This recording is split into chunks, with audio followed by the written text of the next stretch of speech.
going to do a little exploring with some growth models. So first here on this beautiful page, we have Oliver, and he opens up a retirement account by depositing $1,800 in the initial year. He intends to increase his deposits by $100 in each subsequent year. So in year one, if he does $100 more, then in year one he will deposit $1,900, $100 more. In year two, $100 more, he will deposit $2,000. So if we think about this in terms of this table, year one is $1,900, year two is $2,000, year three, let's just add another 100, and year four is $2,200, right? Makes sense. Every year he deposits $100 more than what he did the previous year. Now we're going to complete this table. So refresher on absolute relative change. Remember that absolute change is new minus old. So we're going to do this first line. So new minus old, new would be 1,900, old would be 1,800. So my absolute change is 100. And that shouldn't be surprising to anyone because we added 100 to get there. And we know that absolute change is found by subtraction. Addition and subtraction are, essentially the same mathematically. Okay, so relative change is new minus old divided by old. So we take that 1,900 minus 1,800 over the old of 1,800. So 100 over 1,800 gives me roughly 0.056. If I change that to a percent for the last column, I get 5.6% increase. Okay, I now want you to hit pause, finish the table, right? Knowing that in the next line, when you get to this line, you'll use 2,000 is new and 1,900 is old, right? Every time you move down, your values change. Okay, hit pause, finish the table, and then come back. Okay, so you finish the table, and you notice that your absolute change is 100 for each year, where the relative change slowly decreases, and it ends up at 4.8% for that last year, which makes sense because every time in this relative change, you're always taking 100 divided by something, but every time your denominator is getting a little bit bigger. And if you're dividing by a number that's a little bit bigger, it's going to give you a smaller decimal, smaller percent. Okay, so now we're going to talk about this table. So you have this table in front of you. I may or may not flip back and forth. We'll see what inspires me. But how is the total amount of deposits changing from year to year? And that should be a fairly straightforward question, right? It increases by 100, and we did that by adding 100 each year, right? We talked about that as we did it. In number 4, which value stays the same? Well, look at your table. Very easy to see that the absolute change stayed the same every year. So when we add, this would also work for subtraction, your absolute change is what is going to remain constant. And that is always, always, always. All right, so without continuing the table, how can you mathematically find the total amount of Oliver's retirement contributions in the 6th year? Well, if you think about this, he started with 1,800, and then we added $100 for every year after that. So if we were talking about 6 years, well, 100 times 6 would give you 600. Add that to the 1,800, and that would be a $2,400 business. But this concept, if you think about how we did this, we added $100 every year. So $100 times the number of years is the additional on top of that initial deposit. And hopefully you look at that and you're like, I've seen something like that before, right? And the answer to that is yes. Yes, you have. Using the initial value of 0, absolute changing year to year, the pattern, we have a linear model. Because y equals 100 per year plus the starting amount, right? So I want to just make this connection. When the absolute change is the same, you have a linear model. Oops, that's an A. A linear model. And go one more step, the absolute change is the slope of that linear model. So it's very exciting. Well, it should be. Okay. All right, let's look at this problem a different way. So Oliver, instead of just adding $100 every year, he decides that he's going to contribute 6% more every year. So he's going to have a percent increase of 6%. So how much will he contribute at the end of the first year if he has a 6% increase? So there's two ways we can figure this out. I want to show you both. So if he starts with 1,800 and he increases that by 6%, that means his amount of increase is $108. So if he had the 1,800, he's going to increase it by 108. His first year investment will be 1,908. Now, there's another way you can do that, and that's by multiplying by 1.06. The 0.6 still implies the increase, but when you multiply 1,800 by 1, you're just left with 1,800, right? So that gives you 1,908 right off the bat without having to add that 1,800 in later. So now I can use that concept to move forward with my new table. So we know, right, we took 1,800 times 1.06 and got 1,908. So 1,908 is our first, the next year. Well, then if I take 1,908 and I multiply again by 1.06, that gives me $2,022.48. And we are dealing with money here, so we want to make sure we round to 2 decimal places because that's, cents. So then if I take 2022.48, multiply that by 1.06, that gives me $2,143.83. And again, I multiply that by 1.06, and I get 2272.46. Right? Those are some jacked up numbers. Well, they just don't come out very nicely.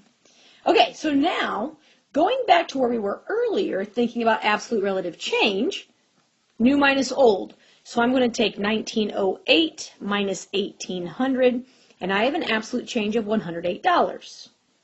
Well, how do I find my relative change? Well, I take that 1,908 minus 1,800 over the old of 1,800. So 108 divided by 1,800 gives me 0.06. Ta-da! 6% increase. We already knew that. Okay, hit pause, finish the table, and then come back. All right, so you see that each year the absolute change increases a little bit. And that makes sense, right? Because when you're multiplying by the 1.06, if you're multiplying every year by a little bit bigger of a number, you're going to get a bigger change. But you'll see in this particular problem, right, the relative change stays the same. So we know we do not have a linear model because the absolute change is different, but the relative change is the same. So what does that mean? Well, let's go back to some questions. How are the total of deposits changing? Well, they increase by 6%, right? We multiplied by 1.06 to find the next one. So notice how in that last example we added.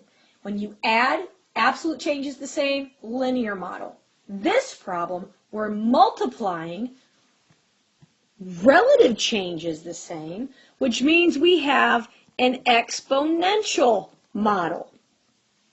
Exponential. Okay? So if you think about, without continuing the table, how do you mathematically find the amount of the total for the 6th year? Well, you have repeated multiplication, and hopefully in your head you can remember from past math years that repeated multiplication is exponents. So if I would take that 1.06, and the exponent would be the number of years multiplied by the 1,800, that would tell me how much I deposited. So if I'm, talking about the 6th year, that's how I would get that. All right, because exponents are repeated multiplication. And we call this an exponential model because our variable, or our time, is now in the exponent. All right, and we're going to build up this model here in just a second. Actually, maybe we don't. Let me go ahead and just write it out. So our exponential model, initial amount, 1.06 raised to the time, right? And that x represents the number of years for this particular problem. So let's talk about exponential models. So you can see here the amount, right? So you can use A, you can use Y, I'll use Y. Initial amount, right, this is how much we start with. Growth factor goes in the middle. How much is it growing by? And then your time period. Time can be years, days, months, hours, minutes, seconds, anything. So you do have to pay attention to the time period. Okay, now the growth factor, we just got to play with the growth factor, and I'm going to kind of do number 13 as we talk about this. The growth factor can be found by taking 1 plus the percent increase. Well, we know in that last problem our percent increase was 0.06. That made our growth factor 1.06. And you can recall, that's what we put inside our parentheses there, right? That was the growth factor.